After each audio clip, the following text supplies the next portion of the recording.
Moi, il y a autre chose qui m'a frappé. Il faut aussi parler de ça. C'est que c'était, pardon d'employer l'expression, le bordel. C'était Fantasia chez les Ploucs, petit commissariat de police, la police locale totalement débordée, avec un shérif, Will Fritz, dont je me souviens encore à cause de son nez tout rouge, parce qu'il tapait beaucoup sur le Bourbon, un vieux de la vieille, un malin, hein, il avait résolu beaucoup de cas, mais qui quand même interrogeait aux autres, imaginez-vous, il interroge l'homme à ce moment-là le plus important de l'histoire, hein, sans notes, sans magnétophone, sans secrétaire pour noter ce qu'il dit.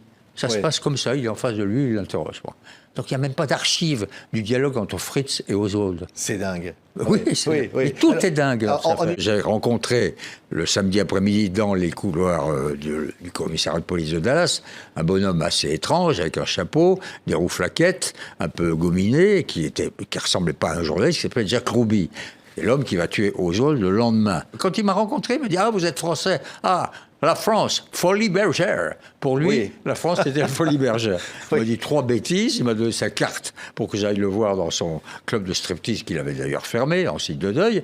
Et puis c'est tout. Et puis il m'a tourné le dos, il est allé bavarder avec les flics. Il rentrait dans ce commissariat comme chez lui. Il était chez lui. Ils le connaissaient tous. « Hi Jack, how are you Jack? Comment ça va Jack ?»